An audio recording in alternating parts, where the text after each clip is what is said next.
Hello, my name is Father Gregory Pine, and I'm a Dominican friar of the province of St. Joseph, and this is Pines with Aquinas. I managed to change my inflection at the end of all three of those sentences.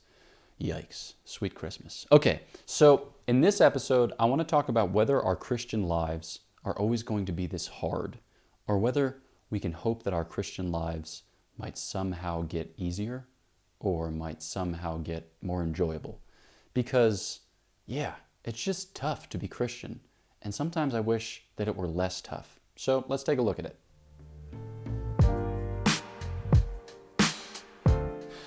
Okay, so whenever you try something that's difficult, your attempt, your trying, is probably going to be difficult. Okay, so if you're trying to succeed in ultra-marathoning, then your training for ultra-marathoning will probably be difficult. Okay, so arduous goals usually involve arduous journeys. And certainly, the scriptural testimony reaffirms the point. Job 7:1 says something to the effect of, the life of man on earth is a drudgery. Pretty rosy. Or what Sirach 2:1 says, my child, if you endeavor to serve the Lord, prepare yourself for trial. Okay, well said. Cheers.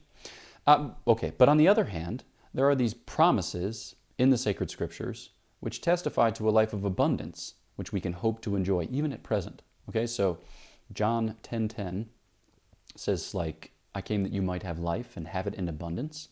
Or when the Lord speaks of the hundredfold, he says that you'll enjoy it in this life and in the next.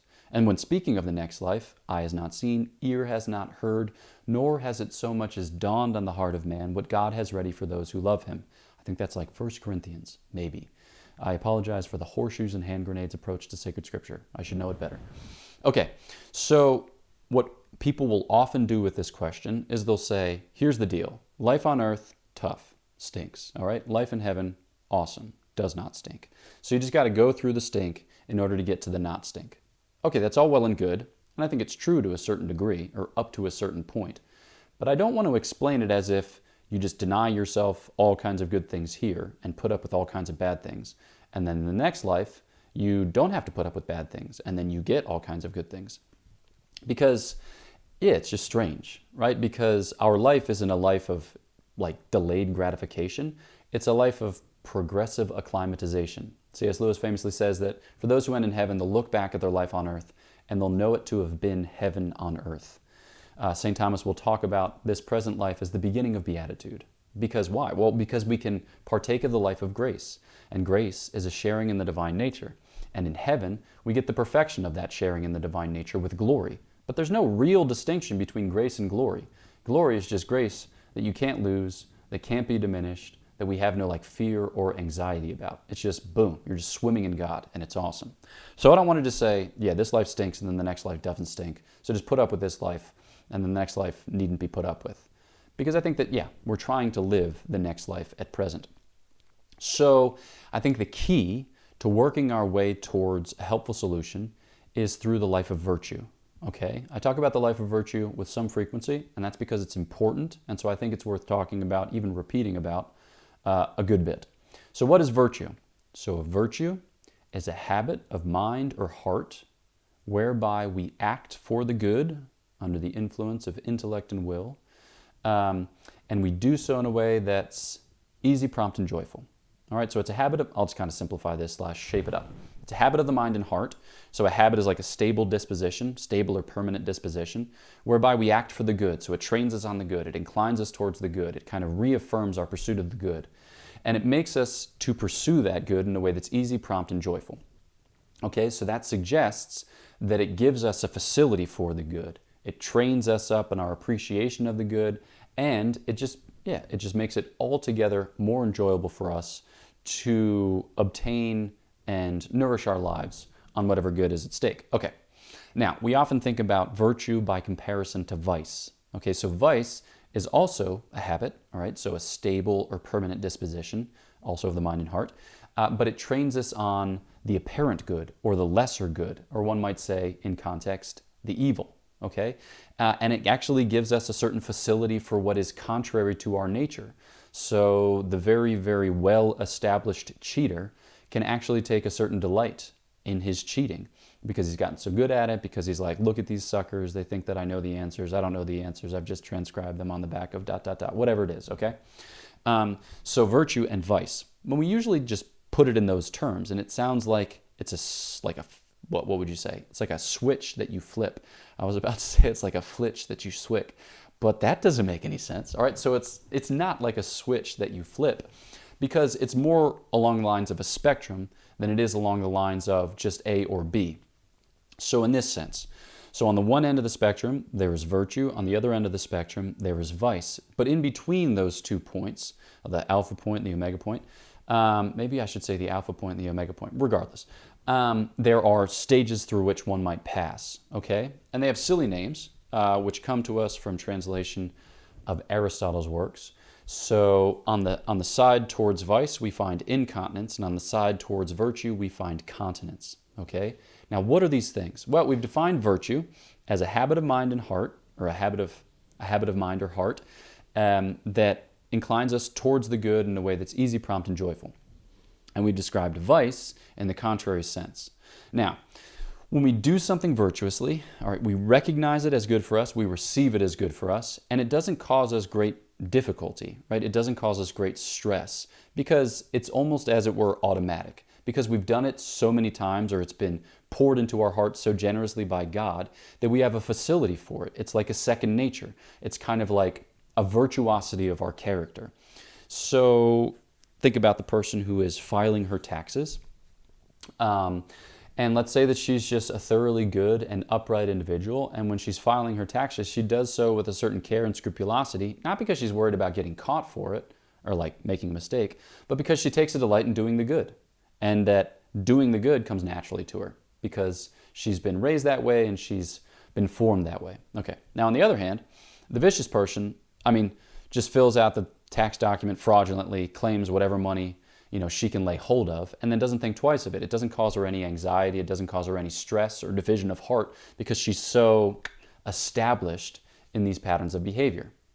In the middle, though, we have the continent person and the incontinent person. The incontinent person knows what's good, right? Wants to pursue that good in a certain sense, but finds it exceedingly difficult to do so. And even after attempting or trying to wend her way towards the doing of the good, she eventually fails to do so, but with great regret. Okay? And then the continent person also knows what is good and also experiences this conflict or this difficulty in persevering in that choice, but eventually does make that choice. So eventually does manage to file the taxes in the legal way, or the kind of morally upright way. Why do I highlight these things?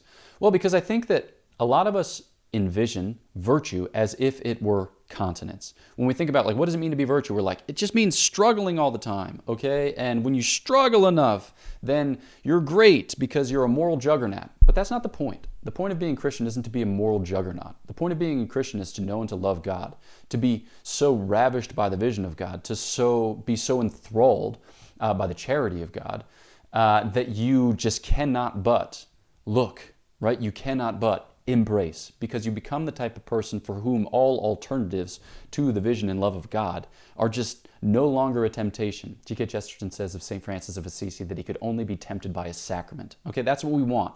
We want to become the type of people who cannot do otherwise. But in order to become those people, we need to receive richly from the infusion of graces which flows forth from the throne of God, and we need to acquire habits of mind and heart which conduce towards this good, which means that we need to undergo this training in virtue, both those infused virtues which God gives, think here of faith, hope, and charity, and those acquired virtues, right, which are built up by practice. You can think there of like temperance, fortitude, justice, prudence, although there are infused virtues, or infused versions of all of those virtues. That's another conversation. So why do I point this out? Because I think a lot of us look at the difficulty of our lives and we associate it with Christian perfection. Like, if I'm not struggling, if it's not difficult, it's not meritorious. And if it's not meritorious, then there's no love involved, there's no growth involved, there's no, heavenly heights involved. False. We want to be growing towards a certain facility. We want the reasons of God and the reasons which are kind of in tune with our nature to be so worked into our nature that they become stamped or impressed upon all of our different powers of the soul, so that when we act in a way that is easy, prompt, and joyful. So if you experience Christian life at present as very difficult, okay, Good. But I would say don't enshrine that as the point. Don't complicate the difficulty by saying that the basis of merit is difficulty, and if I want to do things meritoriously, then they have to be hard. That's not the case. The basis of merit isn't difficulty. The basis of merit is love. For us, the goal is to become the moral virtuoso, right? Like the athlete who spends all of his time, night and day, training in this particular sport, so that in the end, he can do so almost unthinkingly. He becomes a virtuoso on the field or on the court, and he can, choose between whether to pass or to shoot or whether to challenge a particular play or not, on the basis of this wisdom that he has interiorized at the level of virtue. Or like the virtuoso musician who's done all the rudiments and the scales and the arpeggios and blah, blah, blah, and has gone through practice pieces in these Yamaha books or Suzuki books or whatever they are, up through stage a billion, to such a point that, she can extemporize, or that she can, kind of go within the bounds of what she has learned. She can interpolate and extrapolate so as to make something beautiful and glorious and wonderful because it's impressed in her nature. That's what we want. We want the very logic of God, the interior life of God, to be impressed in our nature so that we can comport ourselves accordingly. And that is a true and genuine promise. But it does take time. Because what we lost in original sin just takes time to reconstitute. Okay, we get grace back at baptism. We grow in that life of grace over the course of the entirety of our lives. But virtues are probably going to take the entirety of our lives to reconstitute in their integrity, all right? And other things that we lost with original sin, like immortality and impassibility, that's going to take until the second coming. Okay, so we're just going to have to wait on that. But that's simply to say that all of our lives, the passage of time, is prized with purpose because it's part of the story of our being conformed to Christ, yet more perfectly made human beings through and through, but divinized, deified as human beings, such that the ease, the promptitude, and the joy which we hope to experience in the vision of God and the embrace of God overflows into our present experience and characterizes, our living of human life. So, boom. All right, guys, I have an appointment in 5 minutes, so I got to shimmy. But this has been Pints with Aquinas. So if you haven't yet, please do subscribe to the channel, push the bell, and get email updates when other sweet things come out. Also, if you haven't yet, check out Godsplaining. We've got cool episodes on cool things, topics that are either pertinent to this particular video or, what would one say, tangential to it. And then if you haven't yet, do check out Prudence. What's it called? Choose Confidently, Live Boldly, a book that I wrote. And I have a whole section about virtue, vice, continence, and incontinence. I think it's in chapter 3. So I hope that you profit from that and that you glean more resources for your living of the Christian life so that with ease, promptitude, and joy, we all might, seated around the heavenly table, feast on the riches of God who gives himself in such generous abundance. So my prayers are for you. Please pray for me, and I'll look forward to chatting with you next time on Pints with Aquinas.